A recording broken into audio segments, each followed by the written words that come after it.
En cada célula, algunas reacciones químicas son creativas, la producción de proteínas nuevas, por ejemplo, a partir de bloques componentes de aminoácidos, mientras que otras son destructivas, como el proceso de digestión, que descompone complejos alimentos en compuestos más simples, o el proceso del metabolismo, que quema azúcares y libera su energía acumulada.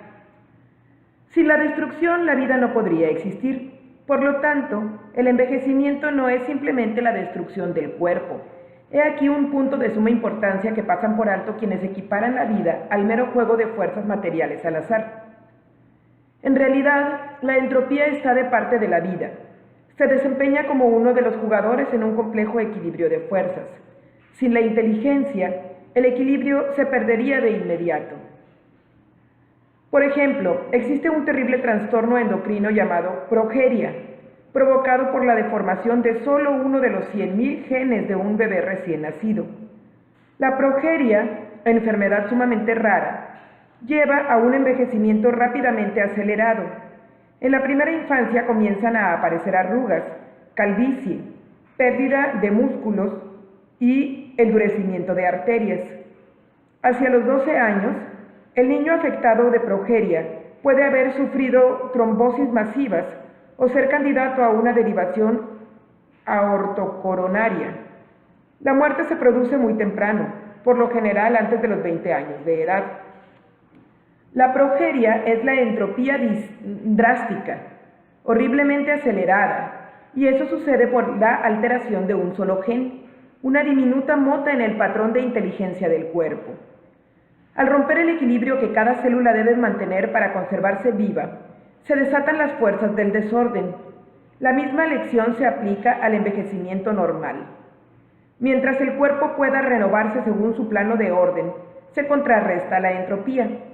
Cuando se descompone una vieja célula del estómago o del pie, es reemplazada. Cada vez que se metaboliza una partícula de comida, se excretan los desperdicios y llega el alimento nuevo. Llamamos no cambio dinámico a este equilibrio de creación y destrucción. En otras palabras, el cambio se produce dentro de un marco estable. En lo que concierne a nuestro cuerpo, este estado de no cambio dinámico es crucial. Romper el equilibrio en cualquier dirección equivale al desastre. La falta de cambio lleva a la muerte. El cambio excesivo a un salvaje desorden, como cuando una célula cancerosa comienza a dividirse indiscriminadamente hasta invadir tejidos vitales y provocar su propia destrucción junto con la del resto del cuerpo. Toda célula sabe cómo derrotar a la entropía, trayendo la inteligencia al rescate cada vez que el desorden se entremete. El ejemplo más crítico es el que proporciona el mismo ADN. Durante mucho tiempo se pensó que era un elemento químico inerte, que permanecía inalterado en el núcleo de la célula.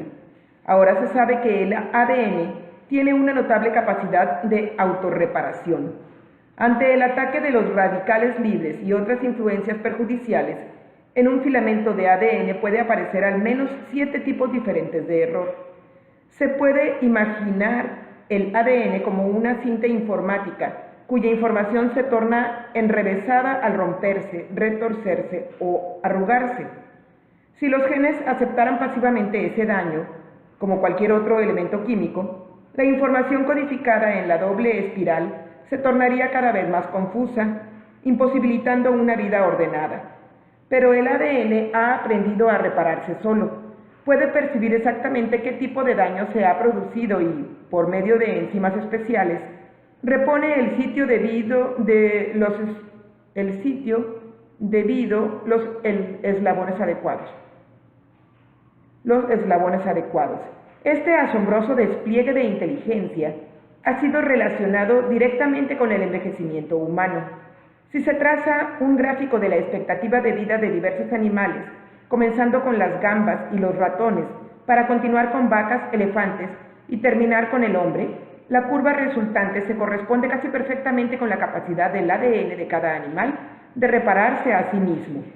La gamba de cola larga, por ejemplo, tiene una vida sumamente corta, casi siempre inferior a 1 año, mientras que los humanos tienen la vida más larga de todos los mamíferos, con un máximo conocido de entre 115 y 120 años.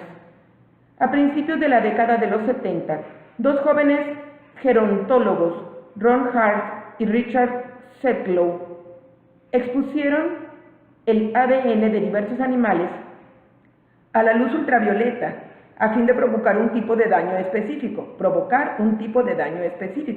Ciertas moléculas adyacentes del filamento del ADN se fusionaron de forma antinatural. Luego, calcularon qué grado de reparación se producía en el periodo de 1 hora. De hecho, las células de la gamba se reparaban con más lentitud que las del ratón, que vive algo más. La celeridad de la reparación aumentaba en las vacas y los elefantes, para culminar con los humanos, que tienen la tasa de reparación genética más rápida de cuantas se conocen. Más adelante, el Dr. Edward Schneider, de National Institute of Aging, Instituto Nacional sobre el Envejecimiento, verificó que las células más viejas se reparaban con mucha menos eficiencia que las jóvenes. La conclusión general es que el envejecimiento resulta de la incapacidad del ADN de mantenerse a la par con el daño que sufre constantemente millones de veces al año. Si es así como cede dentro de nosotros el equilibrio de las fuerzas, ¿por qué permite la naturaleza que esto continúe? Si una célula humana tiene una eficiencia del 99% para la autorreparación, ¿por qué la evolución no completó el déficit restante? Se trata de una pregunta desconcertante, pues para responderla sería preciso conocer el secreto de la vida misma. Lo que podemos decir es que, en el curso de una vida entera, cada una de nuestras células sufre un daño del que puede reparar. El envejecimiento es el resultado de este déficit. Si las células se repararan siempre a la perfección, cada célula sería tan nueva como el día de nuestro nacimiento, y no envejeceríamos jamás. Esto implica que, evitando tantos errores genéticos como sea posible, evitaríamos el resultado de esos errores, el proceso del envejecimiento. Mirando desde el plano de la inteligencia, tus células quieren ser nuevas a cada instante, pero las células viejas están sembradas de pasados errores que han tomado la forma física de desechos tóxicos, pigmentos acumulados, moléculas de eslabones cruzados y ADN dañado. Estos trozos de materia rígida ya no fluyen ni cambian como es necesario para la vida. En esta sección veremos el plano viviente del cuerpo, que está hecho de inteligencia, para descubrir cómo permite que se produzcan los errores. No hay ninguna necesidad biológica de que así sea, y existen muchas técnicas para corregirlos y evitarlos. A diferencia de la gamba, la rata, la vaca o el elefante, tú no estás confinado dentro de un índice de reparación genética fija. Según el nuevo paradigma, todo tu cuerpo es un campo de conciencia, y la actividad dentro de tus células sufre la influencia directa de tus pensamientos y actos. Estás hablando a tu ADN mediante los mensajes químicos que envía tu cerebro, y estos mensajes afectan directamente a la emisión de información del ADN. Un perdurable legado de la investigación mente-cuerpo, realizada en los últimos 20 años, es que tenemos una noción muy precisa de cómo se produce la información de la inteligencia en fisiología. Ya no dudamos de que volutas invisibles de pensamientos y emociones alteran la bioquímica fundamental de todas las células. Este conocimiento despierta la esperanza de que se pueda abolir el error del envejecimiento en su misma fuente, en las profundidades de la conciencia celular.